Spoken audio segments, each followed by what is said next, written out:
The broadcast is now starting. All attendees are in listen-only mode. Hello and welcome to the FMCC webinar, Uncensored Analytics for Lower Tech Facilities, presented by Nitin Bangera and Dr. Dwayne Hensel. Next slide, please. My name is Josh Weymouth, Component Liaison. I do want to let everyone know they have been muted for audio quality. If at any time you do have any questions, please feel free and type them into the question box, and we will cover them during the Q&A portion of the end of the webinar. Next slide. And this webinar is being recorded, and a copy will be distributed shortly after the conclusion of the webinar. The FMCC does want to let you be aware of services they provide. They have Ask the Expert, Find a Consultant, Locate a Speaker, and online educational resources, and you can find those at fmcc.ifma.org. Next slide, please. And our moderator is usually Graham Constable. He's the one that organizes this for the Eastern Hemisphere. David Reynolds is sitting in on his behalf. And again, I'm Joshua, and this is Uncensored Analytics for Lower Tech Facilities. Next slide, please. I do want to let everyone know there will be a slide, so we do encourage, a poll, excuse me, during this presentation, so we encourage your feedback. And also at the end of the webinar, there is a survey as well. And the Board of Directors does review that survey after every webinar, so I do encourage you to take that. We do look at that feedback. Next slide, please. And as always, we do want to thank our sponsors of the FMCC that help make a lot of our functions possible. Next slide, please.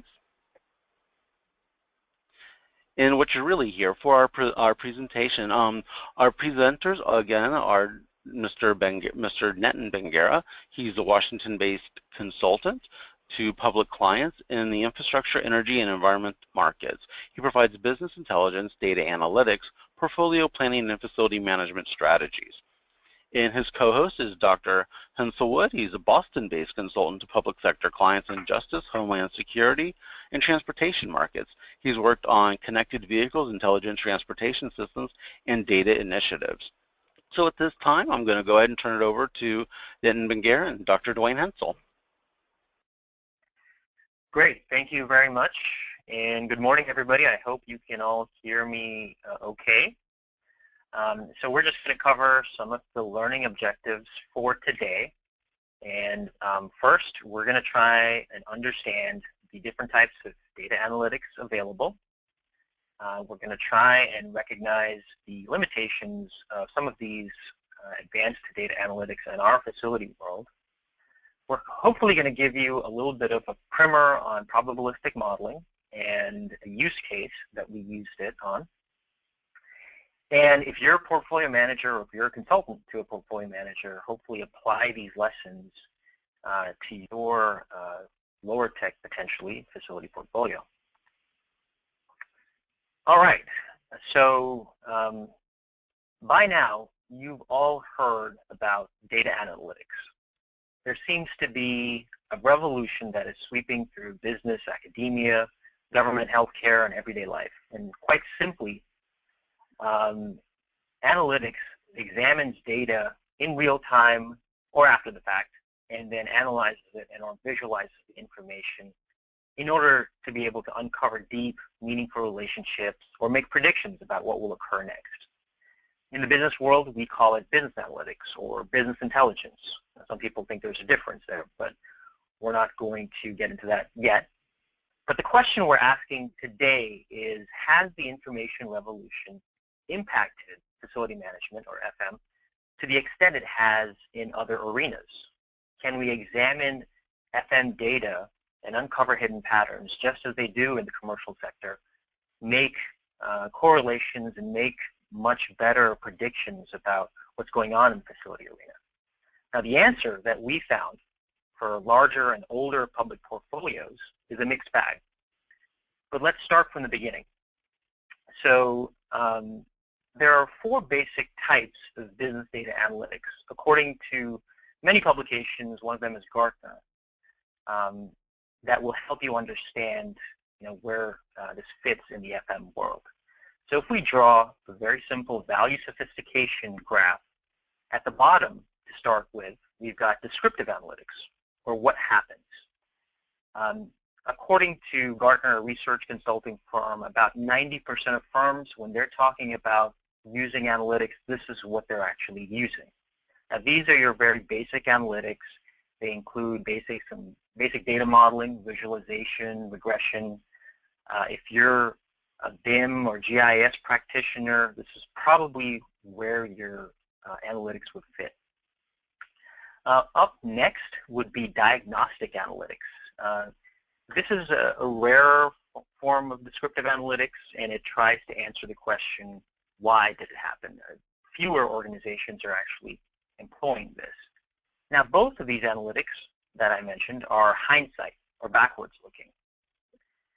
Now, at the next level, you've got predictive analytics. This is where you start to hear about big data, where you're trying to identify past patterns to predict the future, examining real-time data to make complex forecasts. When Amazon tells you what kind of book that you want to read, or Google tells you exactly the kind of ad that you're interested in, these are being carried out by predictive analytics algorithms, and they drive a huge portion of today's digital economy. Now, according to Gartner, only 13% of organizations are truly using predictive analytics. Next up are prescriptive analytics, or what should I be doing? Now, these are rarer still. They're supposed to give you very, very targeted answers to specific questions. Now, both of these analytics, they're in the foresight or forward-looking kinds of analytics. They use advanced statistical algorithms. When you hear about machine learning, this is where it falls. When you hear about simulation, this is where they are. Now, these are the kinds of analytics, though. They're providing that foresight and intelligent insight that you keep hearing about. This is the buzz that you keep hearing about and on the internet. So let's move on. There are certain organizations that are particularly good at using predictive analytics. There's one that is large-scale consumer product, industrial, and engineering companies that collect lots of operational data. And I've got some examples up there. And number two, of course, the internet-based companies that are collecting vast amounts of customer data, and they need to be able to predict purchasing behavior to impact their bottom line. I'm not going to get into necessarily what all of them do, but one great example is UPS. Now, they're an early pioneer of using analytics. They use sensors installed in all of their delivery trucks, combined it with the mapping data and other real-time delivery reports to design the best possible route and minimize the amount of time drivers spent on the road. Believe it or not, avoiding left-hand turns is actually one of the efficiencies that was recommended by their analytics system. And it was always a rumor up until that point, but they actually confirmed it using data. So anyway, such changes actually generated big payoffs for them. In 2011, their big data analysis was able to avoid $30 million in fuel costs. Now, not to mention 11,000 metric tons of CO2 was avoided from being added to the atmosphere. So if you're an organization, and if you're even a facility manager or portfolio manager, these kinds of numbers are mouthwatering, right? So let's move on. How does one discern the hype from what's viable, though, right? Luckily for us, again, Gartner has done some research on this that I think we can benefit from. They use a concept called a hype cycle for emerging technologies. And the way you're supposed to think about this is every emerging technology, every new technology that you hear about goes through this sort of hype cycle if you plot visibility against maturity. And here's what it would look like. First, you've got a technology trigger. You've got an early proof of concept. You've got a little bit of media interest, but no usable product yet. And then slowly you see that ascend on that curve with each success story, with each new media article, new Twitter feed or Facebook mention. And finally, it reaches this peak of inflated expectations. And then what happens? Interest wanes a little bit as the product fails to deliver on that immense potential, that those articles are talking about. And you start to see it fall and finally reach the trough of disillusionment. Harsh words, right?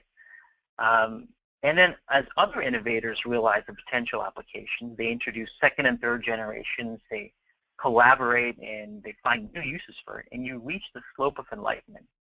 And finally, you've got mainstream adoption, and you reach this plateau of productivity. Now, why am I kind of going through all of this? Well, basically the idea is, should you be an early adopter, or should you wait for further maturation? Now, if you think of all the emerging technologies, or even some of the more established technologies, I think the electric vehicle is a great example here. The electric vehicle was not it was not introduced, or the hybrid vehicle, it wasn't introduced by Toyota or Honda with the Prius. It was a concept that's been around since the 1960s. So when you think about that technology trigger, really it happened way back when. And I remember in the 80s, hearing about Ed Begley, the actor, driving around an electric car, and I thought it was going to be all the rage soon. But that was in the 80s, and it didn't really take off. There was a trouble of disillusionment, and not until you saw the Prius and the introduction of the Prius, you saw that plateau of productivity. Same thing for web-enabled phones, or the smartphones. They were around for a long time. It wasn't until the iPhone came along that you really saw the slope of enlightenment, and now everybody has a phone. So think about Bitcoin, or 3D printing, or nanotechnology. These are some of the technologies that are being surveyed by Gartner. So where is predictive and more advanced analytics, and some of the even analytics that is prevalent in the FM world, like GIS intelligence? So according to the latest 2015 survey, it was at the peak of inflated expectations. Now I've sort of aggregated everything at the top. There are different points, and they're a lot more nuanced in Gartner's actual report. But this indicates that you have to be a little wary of where they are, right? Where are facility management analytics? Well, Gartner doesn't survey facility management analytics specifically. If I had to guess, somewhere between the technology trigger and the peak of inflated expectations, there's a little bit of visibility, but it hasn't reached that peak of inflated expectations. I don't know if it's going to, get to a trough of disillusionment or slope of enlightenment yet. All right, so here's a participant poll. Make sure everybody's awake. We're going to ask if you use analytics in your current work, and if so, what bucket would it fall under based on the definitions we covered? Descriptive, diagnostic, predictive, or prescriptive analytics?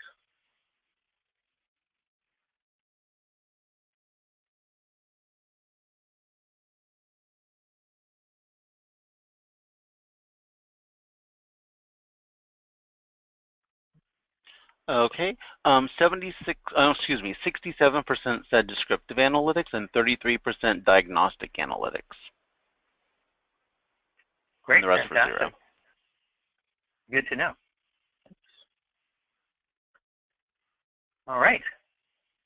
So that's very interesting, and I'm glad that we're able to sort of confirm what I think some of the Gartner research actually tells us, is that most organizations, most professionals are using descriptive analytics. Some of them are using diagnostic, but predictive and prescriptive, that they're rarer still. So let's move on. Let's take a look at something that hopefully everybody here is familiar with. Let's take a look at the asset management lifecycle and where some of these current analytical offerings might be. So at a very simple level, you've got planning, acquisitions, operations, disposal, and then back to planning. And everybody, if they're a facility manager or a facility professional, should be familiar with this. Where would some of those analytics offerings that we just talked about fall under? If you think about those descriptive analytics and what you're using, some of the more advanced ones now are like the BIM and GIS and mapping, and we're going to get more into some of those examples. They are primarily being used on the planning and construction side of things. Now, when you look at operations, we feel that it's a little bit ignored right now, even though operations is sort of ripe for the taking, because potentially you're generating a lot of work order information. You're generating a lot of sensor-derived data, energy usage, space consumption, all sorts of information at the operational level, yet we don't necessarily see the analytical offerings at that operational level. So as I said, here are some examples of new technologies that have really allowed a significant expansion of BIM and GIS into that descriptive analytics bucket that we were just talking about. And I'm not necessarily going to cover all of these, but I can say that BIM, that's not a new concept.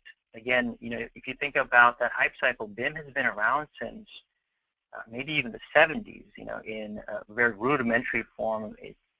We started hearing about it a little bit more in the 80s, but now it has recently just taken off in sophistication and value due to its partnership with other emerging cost-effective technologies such as cloud computing, drone mapping, infrared sensing, building automation, visualization, and sensors. So building sensors, for example, they generate vast amounts of real-time data and monitor for failures. And you're starting to see some of that in IBM's predictive maintenance software suite. Now, some examples of the other major players in this market, especially with data management platforms, they're Archibus. I mentioned IBM already. Tritium, is a large provider. They connect sensors and facility management systems. Autodesk, you should be very familiar with them.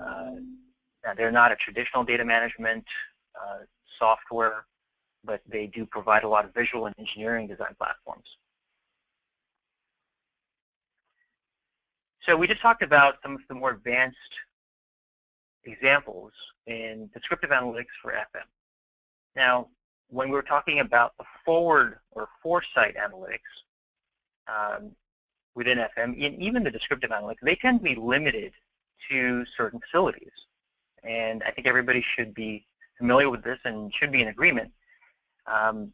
You can't have analytics if you don't feature certain requirements. So generally, facilities need to be continuously monitored, and they have to have sensor technology that we just talked about. You need to have some of those advanced technologies that we mentioned previously. Generally, facilities that take advantage of these kinds of analytics, they're located in urban environments, or they might be even present in industrial and commercial environments. And generally, they need to be connected to the internet or constantly networked. So which brings us to, the problem statement of, what happens if you're not so sophisticated? Now, if you're like me, a lot of your experience is with the public sector. Now, the public sector is one of the largest owners of real estate portfolio. And if you're familiar with the U.S. government, you'll know that there are very few government facilities that feature those advanced technologies of sensor-based systems. Now, there's a few photographs up here of agencies, the U.S. government agencies, that do have larger and some more modern facilities just by the way of their mission. So GSA, which is, they basically provide facility and space for a lot of the government agencies in modern metropolitan areas. They have very large buildings. NASA does have mission requirement, and so they have a little more sophisticated technology. They might be one of the few agencies that actually have some of these more sensor-based and sophisticated facilities. Now, the point I'm making is significant because the U.S. government, like many other federal agencies for countries around the world, they are some of the largest holders of real property assets. In the U.S. alone, the U.S. government owns or leases around 800,000 buildings and structures with an immense annual operating cost of $33 billion. A lot of them are underutilized or unneeded. Many assets are older, lower tech, and non-monitored. and they're mission focused. They're not profit driven, so they might be ignored to some extent. So let's move on.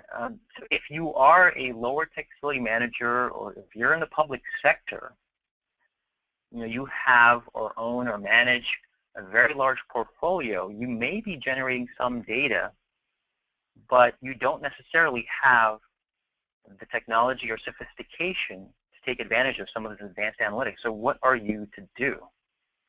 Well, number one, and I'll talk about a recent article.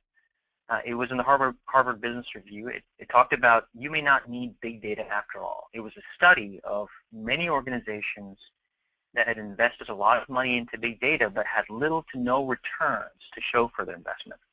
Now, take this with a grain of salt. I'm not saying that advanced analytics are hype. Actually, it is the way of the future. What I'm saying is that there are very important considerations that are crucial to the intersection of facility management and analytics.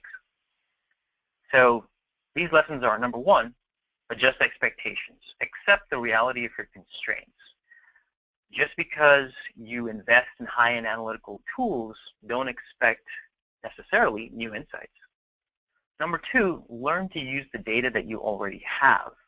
Chances are you have a computerized maintenance management system if you own a large portfolio, and you're collecting some basic data in your core operating systems, and you've been doing it for a long time. Number three, as the article said, it's not necessarily about big data or big investments in data. Sometimes it's about using a lot of little data. And number four, remember that it's not about the whiz-bang technology. It's really about empowering people to make good decisions. So this brings us to our case study that we want to talk about today with the National Park Service. The National Park Service, this is the U.S. National Park Service.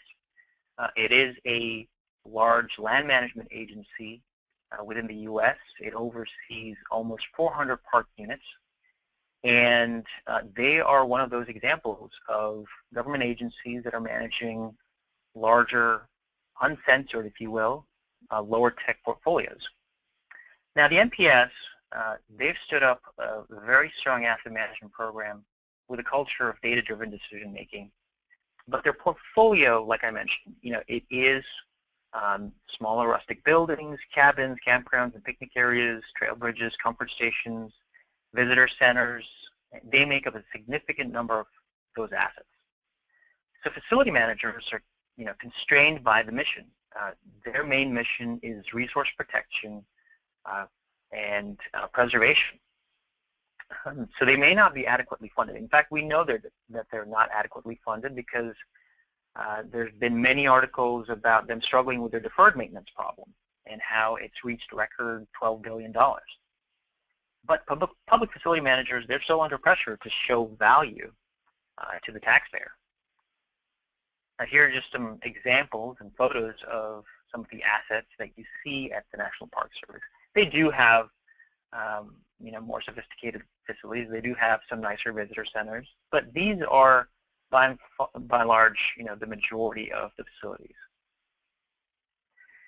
So because the Park Service had already implemented over the past decade a very strong asset management program, they felt like they had collected a good amount of data, and they wanted to know if they could generate predictive insights using this data, but not by implementing a very expensive data platform or predictive analytics system.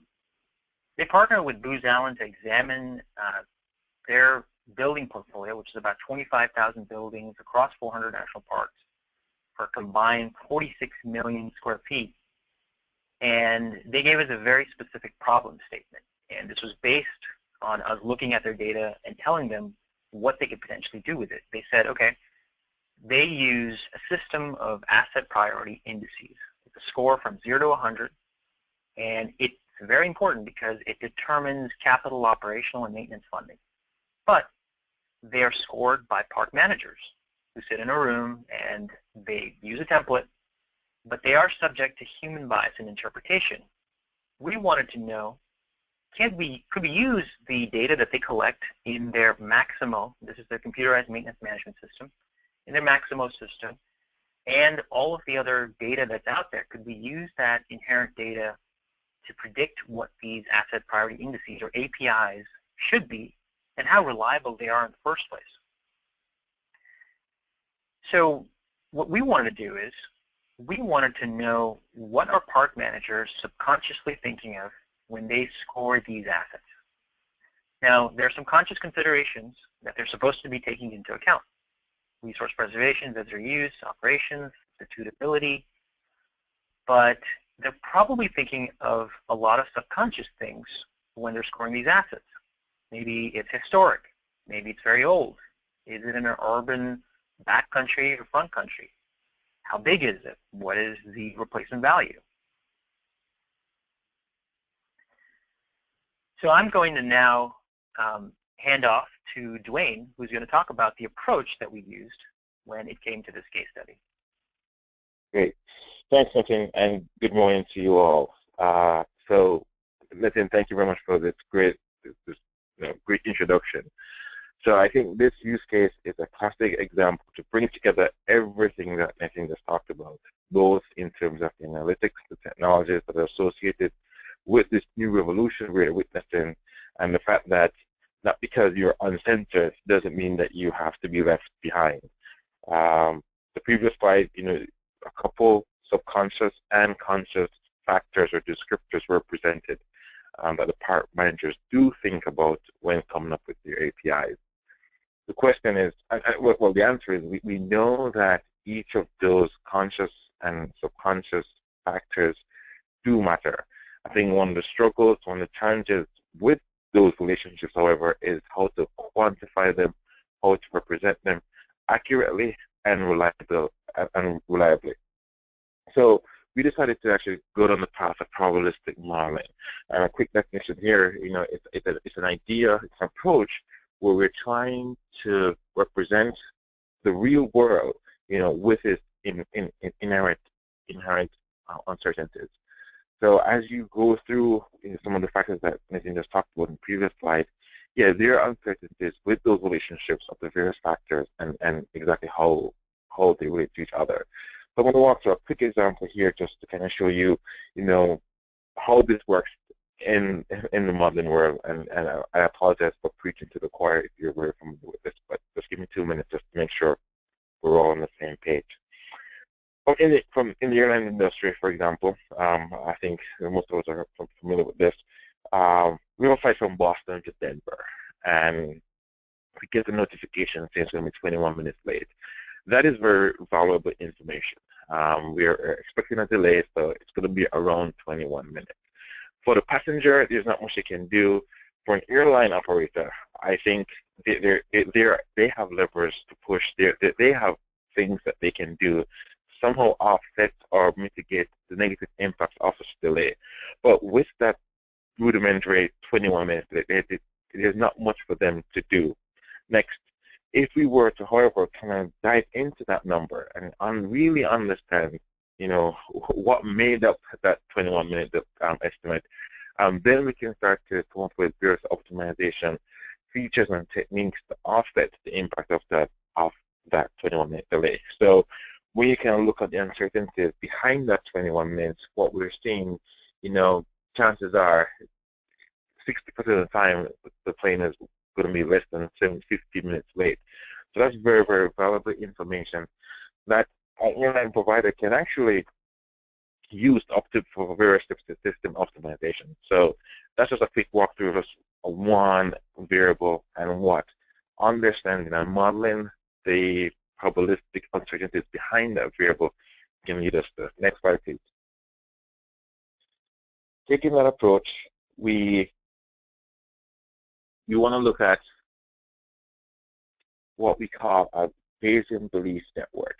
And what a Bayesian Belief Network really is kind of a graphical representation of conditional probabilities, which is essentially not just looking at the probabilistic relationship or looking at the probabilities within a single variable, but also looking at how those probabilities relate across several different variables. I'm going to walk you through a very, very quick example of how we're going to take, the uncertainties behind certain variables and the connection between those variables and how to quantify that relationship and ultimately make decisions around them. So here we're looking at an illustration. I apologize for the American football reference here, but we're in the States, so we're gonna go with it. I'm from Boston, so I'm gonna go with my New England Patriots team here. So what you're seeing right here, at a very, very high level, you're looking at two starting quarterbacks, Jimmy Garoppolo and Tom Brady, which is Tom Brady. Tom Brady is one of the best quarterbacks in the league today. And if you don't understand this comparison, you can think of Tom Brady as your Lionel Messi of Barcelona, and just think of Jimmy as his backup that spends most of his time on the bench. So in the starting quarterback graph, what you're seeing here is the number of starts or the percentage of starts that these two quarterbacks take. Tom Brady has started for 86% of the games, or 86% of the games over the last 5 years, and then Jimmy only 14%. Now the next graph on the right, that is the distribution of win-loss. So of the games over the last 5 years, New England Patriots won 76% of them and lost 24% of them. What we want to find out is we know that depending on what quarterback is starting, that affects the probability of winning the game. So let's actually look at not just that change, but let's look at the magnitude of that change. Try to capture and quantify the relationship of that change that we're talking about. So when you look at Jimmy Garoppolo, the next graph right below, we know that he's not going to start. Let's have Tom Brady start. So we're 100% certain that Tom Brady will start. And you can see the probabilities of the win percentage increases because we know for a fact that Tom Brady will start. And given his track record, given his history, given the probabilities that goes beyond every single game, beyond every single game he starts, where we know that once he starts, the probability of the New England Patriots winning does increase. The story is opposite for Jimmy. So when if you notice, once we decide to make him the starter, we're 100% certain that he will start.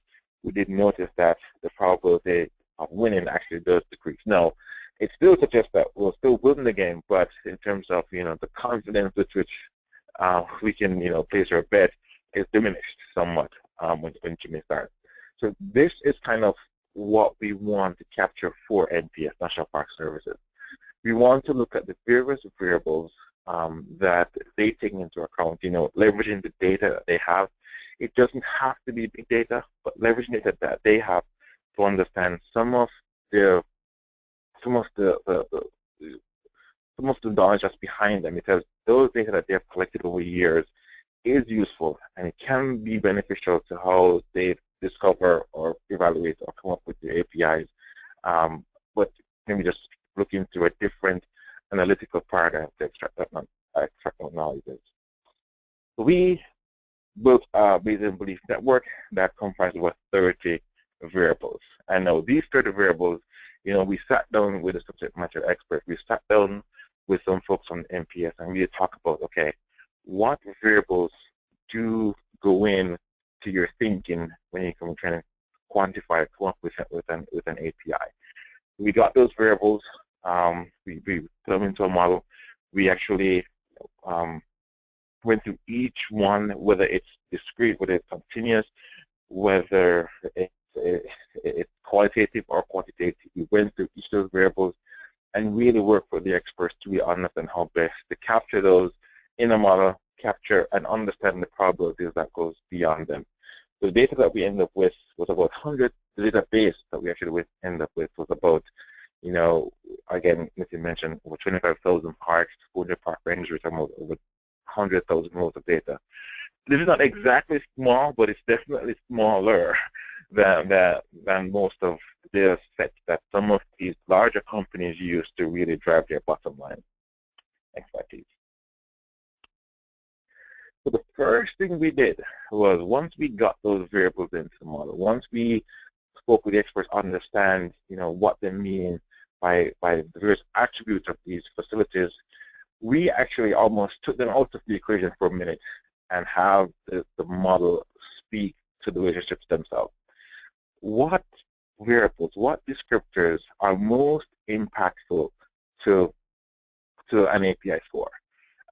We actually deployed a series of unsupervised learning just to understand the correlations between the variables themselves without the part managers coming and tell us, we think this is most important versus another variable they think is most important. We let the model kind of decide that. So if you're looking at this chart right now, the bigger the bubble, the more impactful that variable is to an API score. Some of them makes perfect sense to the part managers as we discussed it with them, and others of them they were somewhat surprised because, again, being human, we do have certain biases. Being human, we are not privy to some of the intangibles associated with these various facilities. So the first step was to do unsupervised learning just to understand what variables, what assets, what descriptors really matter to an API score. Next slide, please. So once we did that, we actually went through and actually performed a supervised series of learning that not only take the current relationship between these variables, but then try to structure them and have us inform us how better it is to inform an API score. So when we build the model using supervised learning, machine learning techniques, we basically took those most important factors and try to understand how they really impact an API score and how that quantifies an API score. What we found out was we can go through and look at various facilities, various assets, and basically look through each of them, understand the descriptors, understand what makes them what they are, and apply evidence to them. And then we can come up with an API score. The graph that you're seeing here is how reliable some of those scores are. We went through, picked various facilities of libraries, memorial halls, concession stands, so on and so forth. We apply the various descriptors belonging to those assets. And then once we start to look at the API score, we realize those scores are, first of all, different from what some part managers assumed or estimated them to be. And also, the ones that we tend to uncover were a lot more reliable. So here you're looking at almost a reliable curve. So on the far right, we're actually predicting API scores are a lot more reliability than those on the far left. So as some of the reasons for that, one of the things that we feel like, as humans, as some of these part managers kind of mentioned, we are more familiar with certain facilities than others. And with that said, you can actually, the more you see a concession stand, for example, the more you understand the more you understand what goes into that, and ultimately you can better estimate an API score. Let's do, for example, for libraries. So not only were we able to quantify systematically API scores, but we also are able to reduce some of those uncertainties, reduce some of the unreliability of some of these scores from one manager to the next. Next slide, please. So how exactly does the model's API score compare to a part manager's score? We actually pulled up an example here. We're looking at resident location 33828 in the Grand Canyon National Park.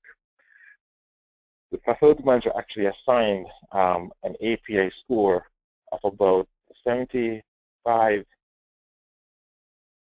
Oh, sorry. API score of 75, while the model API was 39.4.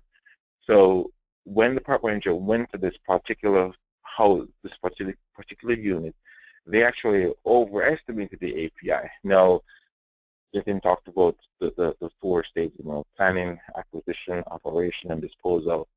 if you are actually overestimating your API, then this facility is not getting the resources that it needs. Having a more reliable and accurate score, then you can start making decisions around, what resources that facility needs. So we're moving from a paradigm where we're relying on, a single part manager to look at a single building and come up with a score.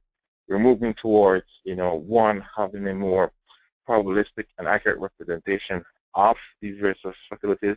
We're actually taking, the combined knowledge of all 400 park managers, to really understand and help score these facilities so we can best align, the resources that they need to make sure, they're operating well, they're maintained well, and ultimately, if it's time to, go through the disposal process, we apply various techniques and tools that we need to do that at the appropriate time. Next slide, please. So I'm going to actually turn it back over to Nitin to kind of talk through how we can leverage kind of, lessons learned from this use case that we just talked through. Nitin? Thank you very much, Dwayne. And so hopefully you got a very good sense of our approach and how we customized it for this use case. And that's the real power of this probabilistic approach. And the reason we did this use case is really to leverage the model and show the power of analytics to the NPS stakeholders, because they've got many other challenges that they're facing, and so are some of the other lower tech facility managers, other government portfolios. And we'll go through some of the use cases that we think this is best applicable in. Now, when you look at real property data, that's something that many U.S. federal government agencies are struggling with because they tend to be error-prone, and it's a big problem. And it's one of the things that predictive analytics, the kind that we just went over, is good at. It's very good at determining potential anomalies and narrowing down the list that you actually have to look at. Now, facility deterioration, I already talked about that. That is another big problem. We've got very old facilities. Some of them are deteriorating to the point that they are putting the mission at risk. So we want to incorporate existing data on deferred maintenance, accumulation, geography, budget, climate data to see if we can be more predictive about when and where the greatest deterioration might occur. This is something that predictive maintenance tries to get at with some of the predictive analytics or predictive maintenance platforms that certain software providers are providing, but it's really been only applicable in the industrial and commercial markets. A third use case is being better about simulating facility safety and health risks. That is another hot button topic for many agencies, including the National Park Service, using work order information, equipment lifecycle data, and breakdown statistics. And finally, better predicting your operational and maintenance costs by analyzing your budget information and tying it to performance or visitor usage, utilization, risks, and other programmatic goals. So, if you are an uncensored portfolio manager or a consultant, what do you need to carry out such analytics? Well, number one, you do need to have some organizational leadership and vision, somebody that believes that data-driven decisions are good for your organization and that they're going to imbibe this culture of data-driven decisions within the organization. Number two, you do need some existing operational data, even if it's small data. And this could be your computerized maintenance management system, your CMMS, where you're collecting existing enterprise inventory and facility work order data. Number three, you do need somebody like a Dwayne. You do need a data science expert to look at your data, provide the correct expertise around what kinds of predictive algorithms might be best for your data. And you need facility subject matter experts to work with that data scientist and provide validation and course correction when needed. And number 5, because we're trying to provide a system agnostic or software agnostic solution here, you do need some sort of modeling software. It doesn't have to be the one that we use. We used Bayesian Lab, but there are others like Genie out there that can also do some of the Bayesian Belief Network modeling that Dwayne just covered. All right, so we're moving into the tail end of our presentation. So let's recap what you've learned today. Hopefully, at this very early hour, at least in the United States, you should, if you attended our presentation, have gotten a sense of the different types of analytics, especially descriptive versus predictive. And you should be able to talk about that in a very informed manner the next time somebody asks you what the difference is. Number 2, you should have realized that FM analytics, they are limited to the descriptive variety, at least in most of the offerings that you're seeing right now. This was very much indicated in the participant poll that we just did. And they are sort of restricted to some of those initial phases of the asset lifecycle. We're really not taking advantage in the operations side of things to make predictions.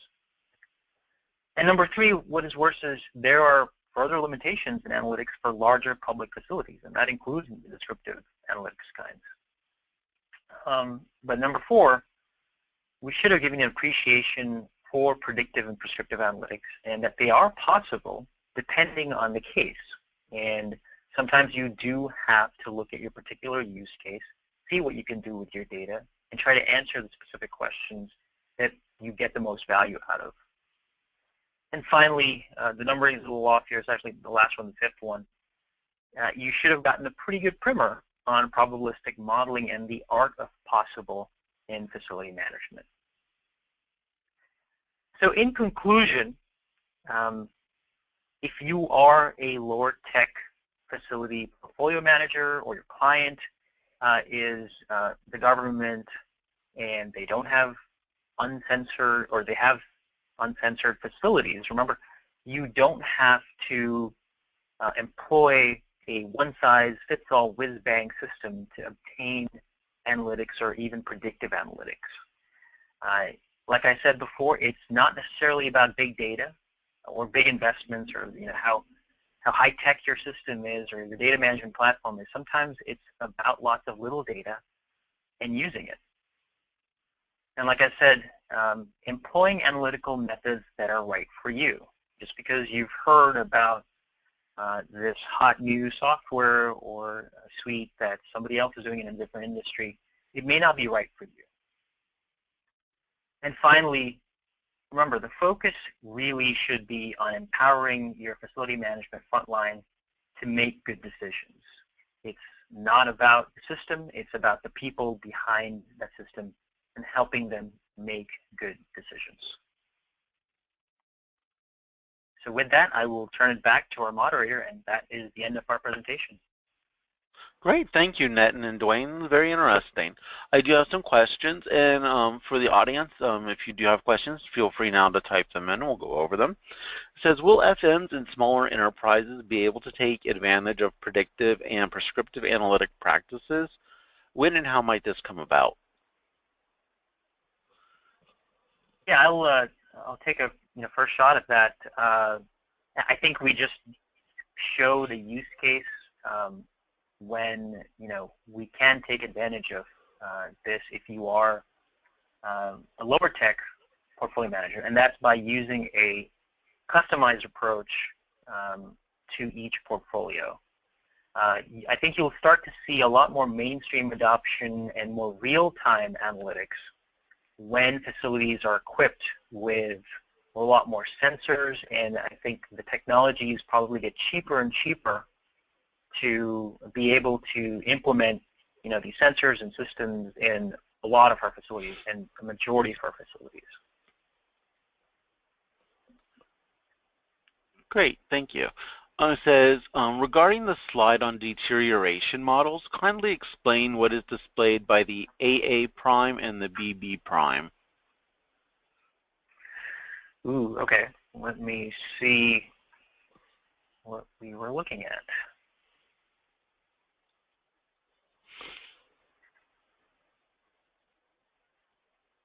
All right.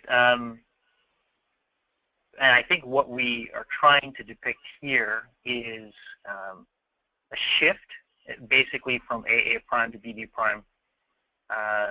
It's a shift in the deterioration cycle, depending on what kind of action you're taking. So if A represents and B represents the normal points in time, if you make a capital improvement or some sort of repair project that shifts the curve, it'll go downwards to A prime and B prime. So hopefully that makes sense. Every time you make an improvement to your facility, rather than proceeding on that normal deterioration curve, you shift it downward for some, and then you shift out that deterioration repair cost some. But it will still proceed on that same path line. So hopefully that makes sense. Good catch and good point. Thank you. How can FMs and enterprises smaller than the Park Service, who do not, by and large, have access to data scientists, obtain knowledge or help towards predictive and prescriptive analytics? Yeah, that's a tough one. I did get very similar questions after we presented this presentation at the IFMA World Workplace Council. We had small colleges coming up to us and saying, we'd love to be able to do this, but we really don't have the resources and we don't have the size or scale and complexity. I think, again, you would need some expert to come in and look at your facility and data and tell you whether or not you can and can't use predictive analytics. You may not be able to, utilize predictive analytics or prescriptive analytics. Sometimes it might just be descriptive analytics, and if you're small enough to where you're trying to wrap your head around just the analytics portion of it, descriptive analytics might be a better fit for you. And starting with that before you start to go on to predictive analytics. Great, thank you. Okay, that's all the questions I have at this time, and Nitin and Dwayne's emails are up on the screen right now. And again, also, if you wanted a copy, a PDF of this PowerPoint, there is a PDF in the handout section on your control panel. You can download that. If you want to go to the next slide, Nitin, or Nitin, sorry. Okay, next slide. And we do just want to also let people know that July will be World FM Day, and the FMCC has a lot of webinars coming up to promote that. In the coming weeks, you will see promotions for those. I think they have upwards of 18 presentations scheduled. So I do encourage everyone to take part in that and spread that to your friends and colleagues as well. And as always, the FMCC does like to make everyone aware of the other councils that are out there and that they are great resources if you do need them. Next slide, please. And again, I just want to thank everyone for attending, and I very much want to thank Nitin and Dr. Henclewood, for presenting. It was a great presentation. Everyone have a great day. Appreciate it very much. Everybody. Thank you. Bye-bye. Bye-bye. You guys stay on for a minute, Joshua? Sure. Yeah, good. That went really well. That was an excellent webinar. Okay, so I'll look for Mary at 10 then. Yeah. Yep. Okay, good. Thank you.